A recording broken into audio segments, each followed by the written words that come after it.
Hi, my name is Campbell, and I've been attending Calgary Full Gospel for about 10 to 12 years. And we are a family that has learned that when Christ steps into your situation, healing happens, lives are changed, provision comes, and this is a little bit of my story.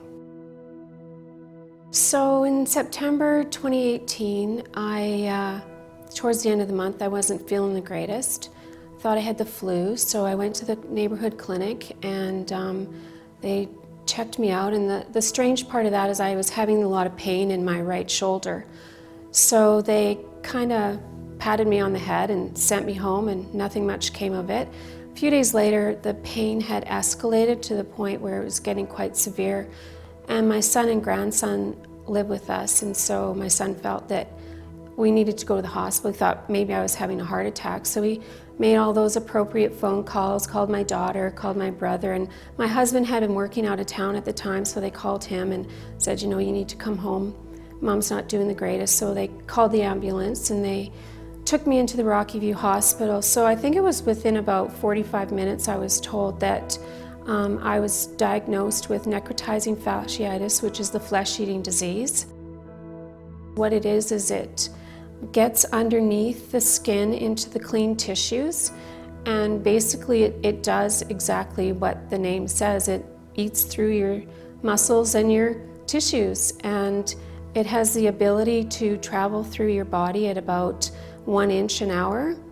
And within an 18-month period, approximately 4 people are diagnosed with this, and 1 of those 4 people survive.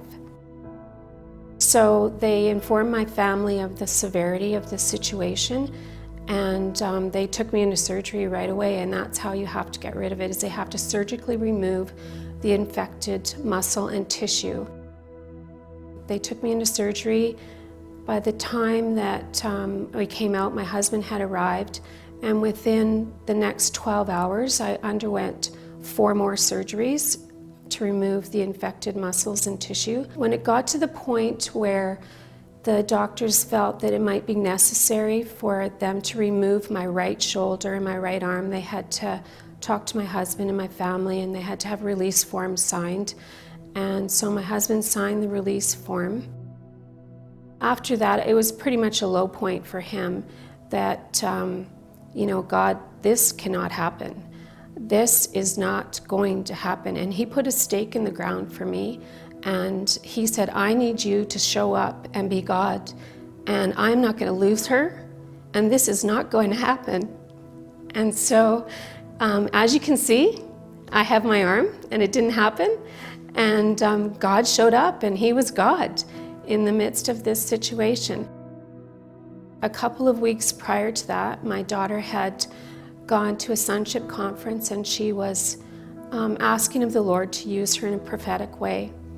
Well, he did. He gave her a vision of a woman who was tied up in a room by a rusty pipe, and her right arm was up in the air.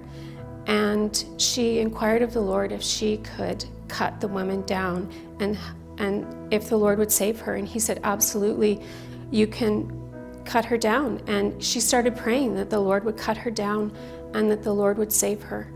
And she didn't recall this vision until about 3 days into the situation, and she realized that that was me, and that God had gone before me, and he cut off the head of my enemy, and he brought back a victory for me and my family. While this was all going on, I was in a coma for 9 days, and I started coming out of a coma on our 35th wedding anniversary. And when I woke up, they started to inform me of all of the limitations I would have from all the muscle and tissue that was removed in my body. And they said probably my fine motor skills would be affected. I wouldn't be able to lift my arm. I might have very minimal mobility in my right arm. And I just said, that's not okay. I love to raise my hands and praise the Lord, and so that's not okay, and that's what I asked for. And I can do all of that, and I can do everything that they said I was not going to be able to do. God showed up in the middle of my circumstances, and he stepped in And He has made a way, and He has continued to make a way, and He has made many miracles since then on our behalf. That's Michelle Campbell's story.